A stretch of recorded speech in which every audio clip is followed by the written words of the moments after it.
So today, besides the equipment, you're going to learn a little bit about us, the problems we aim to solve. So as I mentioned, the equipment is extremely expensive. We want to reduce the cost for people.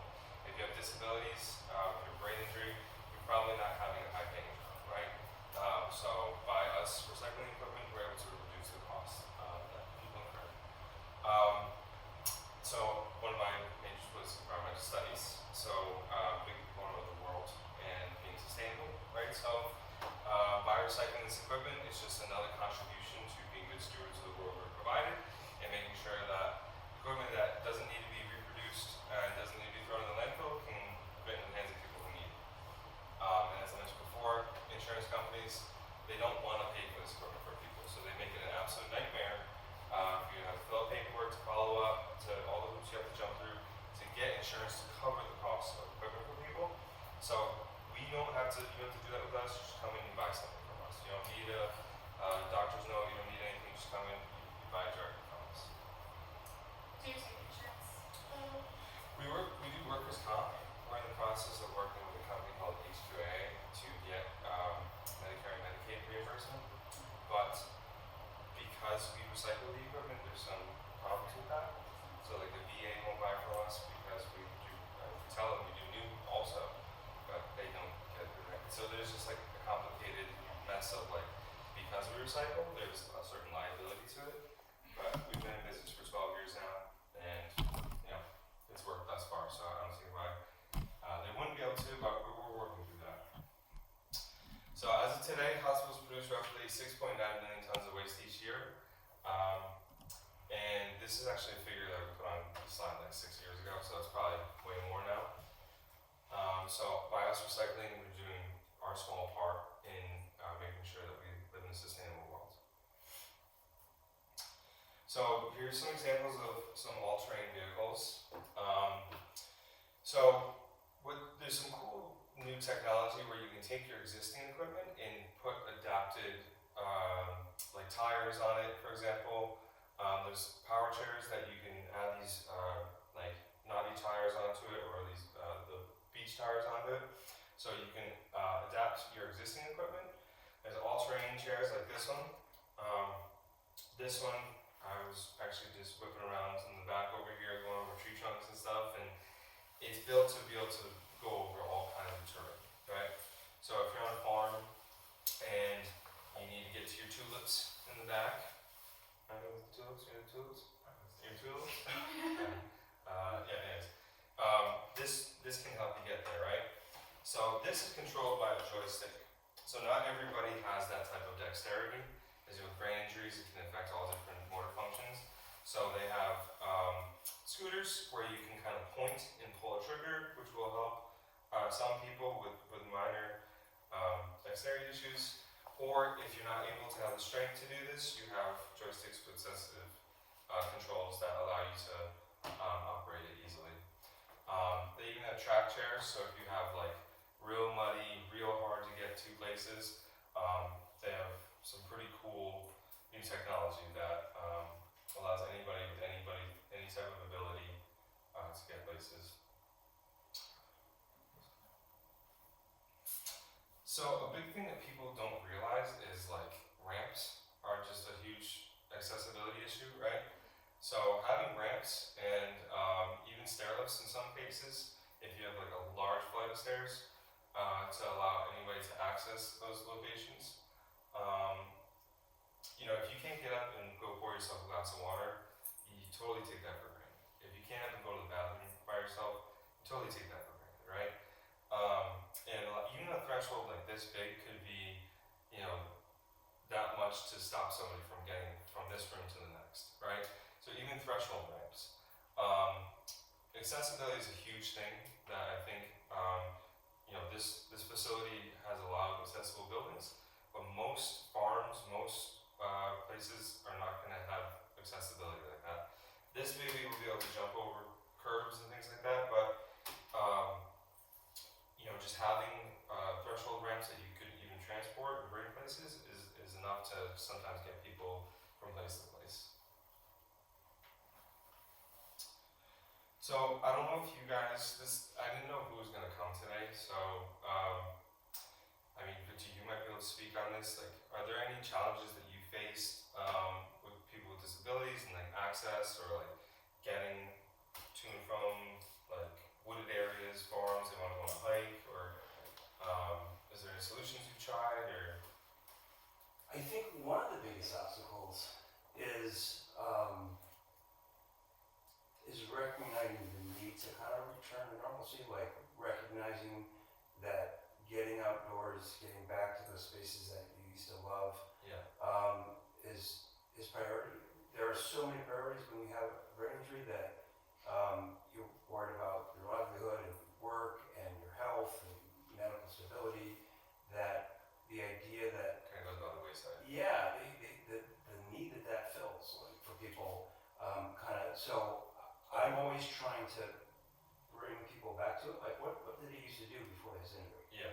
And so I think sometimes the more people see or are exposed to, like, this opens up a whole universe. You can go for a hike, it's motorized, but I think we all on a day-to-day basis can forget what it feels like to go for a hike and just kind of like let go of everything. And I think for people with traumatic injuries and traumatic experiences, especially reconnecting with nature, can be very important, right? So these types of devices are that reconnection for a lot of people, right? I should have brought just a standard power chair, but you'd see that the tires are not nearly the same. I mean, I almost ran myself over with this getting off the van because it's so heavy duty, it can go over all kinds of stuff, right? But a normal power chair, a normal scooter has smaller tires, doesn't have big motors on it. It's not really built to get you out there, right? So not every device, you can have your device that you use at home, and then you need something like this to kind of be able to manage different types of terrain. Has anyone else experienced like anybody with like physical disabilities? Yeah, so I don't have very many people with physical disabilities in my organization, but I work with a lot of students, and we do school gardens, and I'm always looking for ways to make it accessible for all students. Yeah. And thinking about the tasks of gardening involves a lot of lifting and a lot of bending over. Yep. So one solution we have is elevated raised beds, but I'm curious, not just for walking, but if there's other solutions that you might. Yeah, I mean that actually just got my wheels spinning. There's standing power wheelchairs where if you needed to reach for something, lifting something from a seated position is a lot harder than if you're in an active position. So they have mobility devices that allow you to reposition yourself so that it might be easier to lift or to access something or to reach. We actually built a standing power chair for this lady, and I have a video of her. I wish I could show you, but HIPAA is this butterfly that came and landed on her while she's watering her garden for the first time in 10 years or something like that. It was this beautiful moment, but she couldn't do that without this power chair, right? And for me to cover every single device and option is impossible. That's why it's important for you guys to know that we exist and that we're here to help, and we're the ones that are the assistive technology professionals that can guide you guys in the process. So we have a wide range of durable medical equipment, which I'll get to in a couple of slides. But we don't just provide the DME, we also do repairs and customer service. If you want to call and ask me questions, I'd be more than happy to answer any questions. Repairs are a huge one because a lot of times if you do get insurance coverage, and say you smash this against the wall, the insurance will be like, all right, we'll cover it, but it'll be a month, right? And you're like, well, I don't have a month. These are my legs. This is how I get around from place to place, So if you come to us, we, again, sell the equipment, even our parts, 50 to 90% off. So you can get the repairs done immediately. You don't have to wait. So here's some examples of products we work with. Again, we're a one-stop shop, so we do a little bit of everything. For our wheelchairs, scooters, manual wheelchairs, hospital beds, patient lifts, stair lifts, vehicle lifts, lift chairs, shower chairs, pediatric equipment. So I thought this was a good slide of just a range of the different products we work with, but there's usually any and everything we will work with, and if you have any questions, you can call and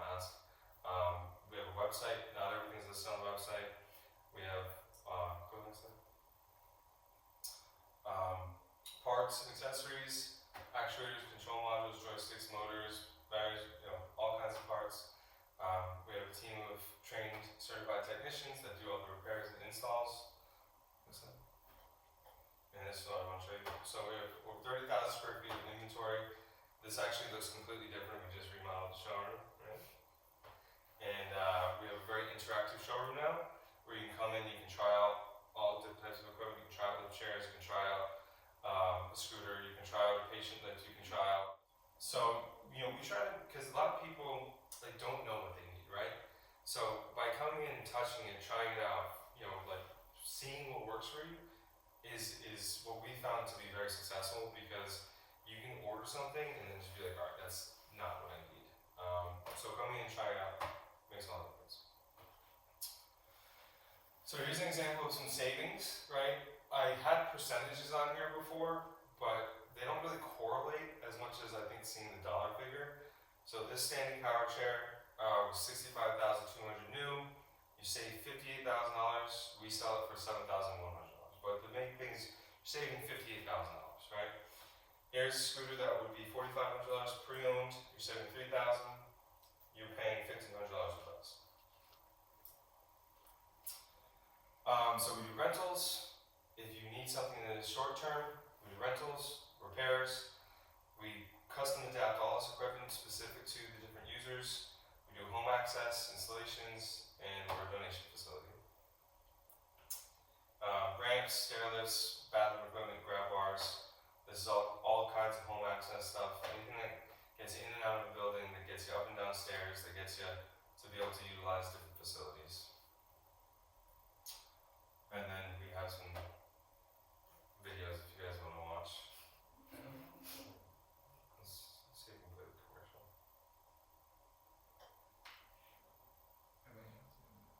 No, it won't, because it's on his. Okay. Well, watch those in your own time. We have a couple corny TV commercials, and we do a couple events throughout the year. One thing I started 10 years ago is called Gift Mobility. So we do the Gift Mobility, where we go around dressed up in Santa outfits, and we give away free power chairs and scooters to people who really need it. So that's one of the recipients right there. This is a video of me showing how we customize power wheelchairs, and then a little graphic video about us renting. So if you guys know anybody, just take a picture of this. It's a 10% off their first purchase, new to MER10. I don't know if you guys could utilize it. I can also send you guys this if you're interested.